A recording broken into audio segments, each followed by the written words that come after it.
Emotions come and go, like clouds that drift and blow, like rivers that twist and flow, like seasons that change and show. What's up, fighter? Super glad you're here. Welcome to my channel where I help determined men like you transform chronic stress into unshakable resilience. That's why today I'm going to talk about my crazy story of redemption. My story includes times of deep depression, selling drugs, substance abuse, violence, brain surgery, mental institutions, jail, but most of all, redemption. I don't have time to speak about the entire story, but I hope that you'll watch, not to glorify this, but to understand my overall message of change. So who am I? Such a profound question, isn't it?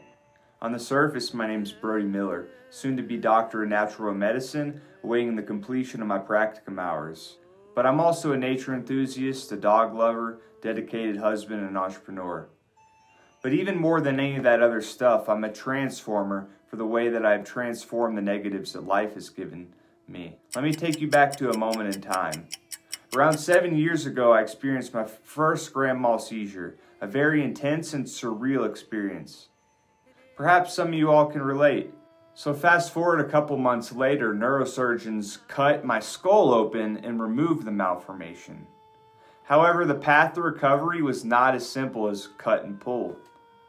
Despite the surgery, I continued to have on average about 3 grand mal seizures a month. My health continued to deteriorate as I developed neuropathy in both my forearms, and I couldn't even do a simple push-up. After years of battling addiction, experienced brain trauma from sports and violence, grappling with anxiety and depression, I believe I would be burdened with a poorly functioning brain forever. Medical professionals echoed that sentiment, informing me that lifelong reliance on medications, including anti-seizure drugs, SSRIs, and antidepressants would be necessary. Yet somewhere deep inside of me, I refused to accept that fate. It was during this dark period that I learned about the miracles of neuroplasticity from my great friend Karen Stewart. May she rest in peace. Neuroplasticity is the innate ability of the brain and nervous system to change and adapt in response to your internal thoughts, emotions, and external sensations and stimulations. So essentially, it is the science of change. Neuroplasticity became my get-out-of-jail-free card. An important thing to know is neuroplasticity is inherently neutral. So that means that it can be for the good or maladaptive plasticity, which means bad, depending on your thoughts, your frequencies, your emotions, habits, and so forth.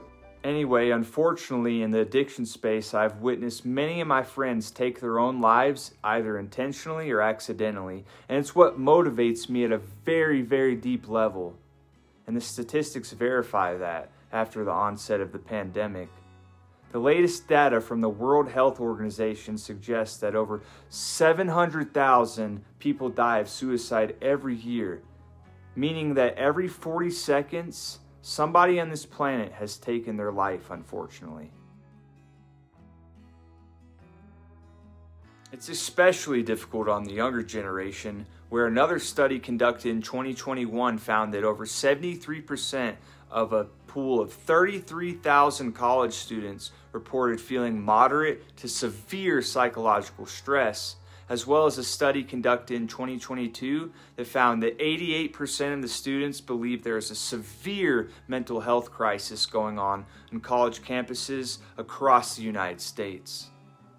I remember those times profoundly, the feelings of isolation, desperation, hopelessness, despair, and confusion. I felt when I was in my early 20s that I was trying to find myself as a person, so I can only imagine what the younger generation is going through in these times of extremes. I know what the solution is, and now it's time to act.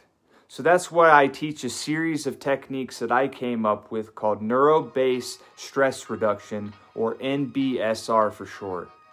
NBSR is a series of tools that utilizes the powers of neuroplasticity using the tools such as breath work, meditation, nutrition, and reprogramming the subconscious mind.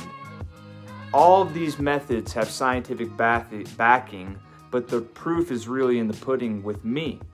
I use these tools when I needed them the most. For example, when I was in jail, hospitals, or mental institutions. Ultimately, every single one of these solutions is targeted to a younger version of myself, because if I can persuade even one young man from going through all the unnecessary pain and suffering I had to experience, then I have done my job. Thank you for listening to my story, and I'll catch you on the next video. And the best way you can do that is to give this video a like and subscribe to my channel.